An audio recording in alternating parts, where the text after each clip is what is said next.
Hey guys, Brian Silva with How to Be a PJ. Today we're doing a training tip for you guys. I'm going to be going over a little bit about how to foam roll, what you're actually doing when you foam roll, and why it's good for you. And of course I'm going to go through my routine and what I do before and after every workout, because it is important, even though, especially those people that are doing my program, they're like, how come there's so much foam rolling? How come we're stretching? It's really important for you guys to do this, and it's something that I wish I would have been exposed to whenever I was going through the pipeline, and I really haven't been exposed to it until really the past few years, and it's helped me in a lot of different ways. So I'll go over those in a second. If you guys want to see some more training tips, I'm going to continue doing these, but go ahead and click on this link. This will take you to a couple more videos that I have, and like I said, I'll continue to put those out for you guys so that you can be ready to go. Alright, so first things first, foam rolling. Why are we doing foam rolling? So the objective for foam rolling is whenever you're actually working out, you're stressing your muscles, you're tearing your muscles, and also you're getting your muscles knotted up. So by foam rolling, compression, think about your muscles as like a little ball. They end up getting tangled up because they're a bunch of fibers. So those fibers end up getting tangled up, just kind of like my fist is right here. And by using the foam roller, you're rolling over them or whatever, you're putting pressure on those for them to go straight, because they want to go straight.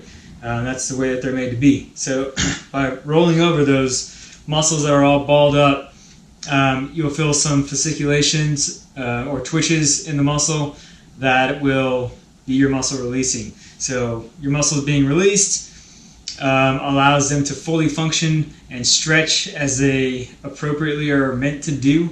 So if your muscles are stretching appropriately, they can go this full width, but if they're all balled up, you can't go as much and you're more prone to injury, which is pulling your tendons or muscles at the further lengths, which is what typically happens. So by rolling out, you're preventing injury, and also within your venous system and your lymph system, you have a lot of waste that's in there after you're done working out. So the rule of thumb for foam rolling is every time that you roll, you want to make sure that the most pressure is when you put it and you're rolling proximal to your body. So that means proximal means from my foot toward my body, and distal is if I was pushing out. So every time that you push hard onto the foam roller or onto the lacrosse ball, you want to roll hard. And the reason for that is because your veins have valves in them. If you go out and push hard out, then you have more of a chance of damaging those veins and those valves whenever you're pushing out. So like I said, always roll proximal.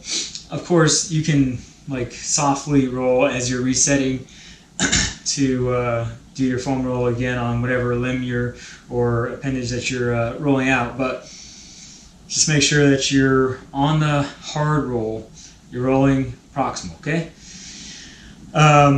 So that's the reason why you're doing that. You're trying to get all that bad stuff that's in your lymph and in your veins back circulating, getting out of there, not just sitting there in whatever muscle you just worked out, did legs or whatever, you get sore the next day. This will prevent some of that soreness. It's not all going to go away, but it'll prevent some of that soreness and then reduce the injury that you might have from whatever you did that day. Very important. And like I said, I like to do it before, just a quick rollout before, just to get your blood pumping, your blood moving, and like I said, get everything going again. So quick 5-minute, max of 10-minute before you work out, and then followed by dynamic movements to get yourself warmed up. And then after you're done with your primary workout, you do some foam rolling and stretching afterwards, and that's a more long type of foam rolling where you're really targeting those balls of muscle that I was talking about. So lacrosse ball, fairly cheap. You can find them all over Amazon. One of these little roller guys here.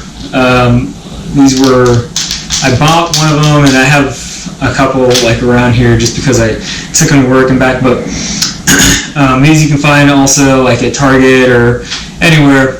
And I'll show you how to use that in a second. And then obviously the foam roller, you don't have to get anything specific. If you use something more like this one that's a little bit softer, it'd probably be good for you guys if you're just starting foam rolling, just because it's a little bit softer.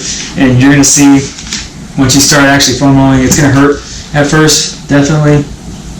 And then if you get like a harder one, then it's going to really hurt. So the harder you go, the more it's going to hurt, because the more it's compressing on that muscle that you just worked out. So first thing I do is right here, rolling out your foot, and you're really targeting the arch of your foot right here.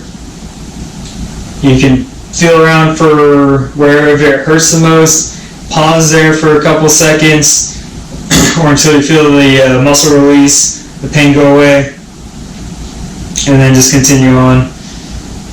Alright, do both, just like that. Yeah, same thing, same idea, and then you go down into switch out, do this foam roll. And the way you do this is obviously place your hands so you're stable, overlap whatever leg that you plan on rolling out, and then just slowly roll yourself up. You can make small corrections back like that, but nothing too dramatic where you're putting too much pressure. You can see that my butt is lifting slightly off the ground.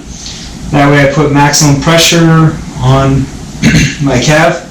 And then you can do right here, right under the biggest part of your calf muscle, you can do a little bit of rolling back and forth action right there.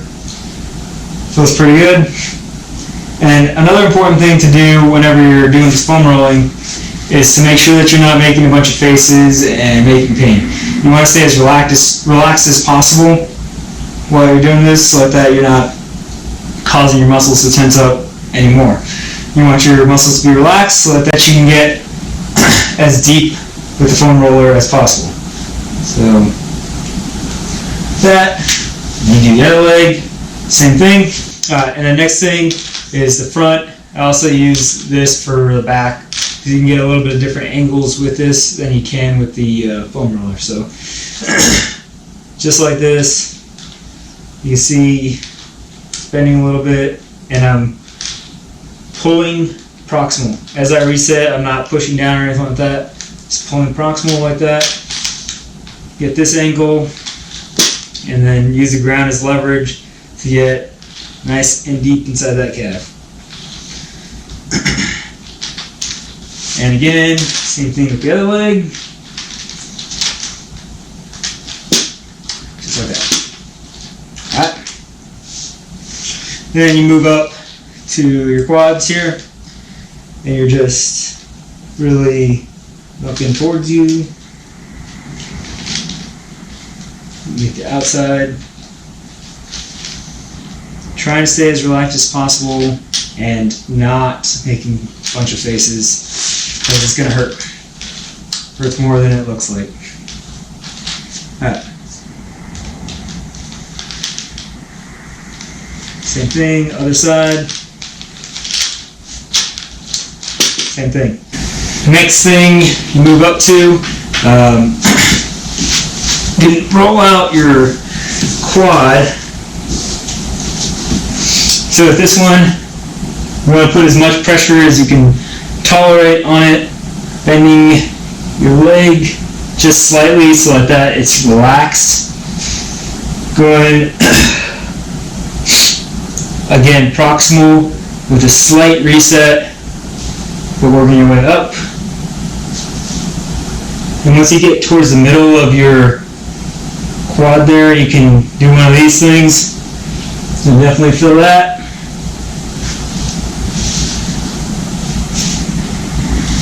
And all the way up to your groin. Same thing with the other side. I want to do it again. And then you can go into doing it with your hamstring. And this one, whenever I'm doing this, I like to kind of move my hips down a little bit so you can get the inside of your groin right here. just off the edge of the foam roller. You definitely feel that one too. So next you're going to move up to your glutes, and on this one you can either use the foam roller or you can use the ball. So on a foam roller I'll show you first. So you're just crossing your legs in the forward configuration, and you want to put the upper outer portion of your glute on the foam roller. So as much as you can, as much weight as you can. This hand's just there for stability. Nice and slow, you'll feel that little knot or whatever you got going on there. Just kind of hold it there for a second and allow that to release. Then you just keep on rolling a little bit. Alright, so you can do it like that. Or you can do it with the lacrosse ball. And a lacrosse ball on a hard surface, you're going to feel it a lot more. So again, forward configuration, your legs, upper outer glute is where you're targeting. Staying nice and calm as you're doing this, and really focusing on the tension areas, those places where you have knots, so you can release those knots. And you'll feel it a lot on this one. Back, this is the one that everyone knows about, your back. One of the things that you really want to focus on is not really your lower back as much, because there is a potential for you to damage it, but since your mid back is a little bit more pliable, it's the part that you pop whenever you get your back cracked, then you can go ahead and do that. And when you're doing that, you want to go ahead and kind of lift up your elbows a little bit like this, just to get the inside underneath your scapula. So just like that. Then roll. Moving through your lat, fill in your lat. You guys start where your lat is, just below your nipple line, and then go up. So proximal in this configuration is just going up. So you're going up, placing as much weight. You can see that my hip is not touching the ground here. Putting as much weight as possible on here. And as you move down, you're going to feel that foam roller go into the pocket of your armpit there, and you want to roll it just a little bit so you can get those muscles right there. And then other side, same thing. And then we'll move into chest. So for the chest, you want to place the ball mostly towards the top right here. This is where you're going to get the most bang for your buck. In towards here, you're not really hitting as much muscle tissue. It's mostly out here on the lateral side of your pec. So what you want to do is relax your arm, place the ball in the area that I was talking about, and then go ahead and just relax onto it. And I'll just keep my head up so you guys can hopefully see it a little bit. And you're just focusing on getting those areas again, and you'll definitely feel it, especially after you've done a chest workout or you've been doing a lot of push-ups. You're feeling that area, and once you get a good area that's painful, you want to give it a little bit more pain and kind of lift your arm up and get it from different angles. Wherever it starts to hurt more, and you focus on that. And then same thing with the other side. Get it in a good area right there. And then all the way up. Focusing on the painful areas. So other things that I like to do. So when I was like fast roping, when I was doing those kinds of things, I would kind of roll out, just use the ball and put pressure on, especially right here, right under my elbow, on this portion of my forearm. Get a little bit of tendonitis right there. So just roll out that a little bit and get that, as well as my forearms when you're gripping the bar, you're grabbing stuff, you're using your forearm muscles. So rolling those out is not a bad idea also. Same thing, both sides. So again, depending on how much time you have, you want to go through that whole quick succession of foam rolling, cross ball, and roller within 5 to 10 minutes before your workout, and then 10 to 20 or so after your workout. And make sure that you do dynamic stretching before you do your workout, and then static stretching after you do your workout. I'm going to continue putting videos out like this for you guys. Hopefully I try to make it as quick as possible so that you guys don't have to just sit here and watch me roll out the entire time. But I'm going to be putting out more training tips for you guys. Again, go ahead and subscribe and like it, share it, and let me know what you guys think. Hopefully it helps you guys, and if you have any other ideas or questions, just let me know and I'll be here to answer. Alright? Appreciate it.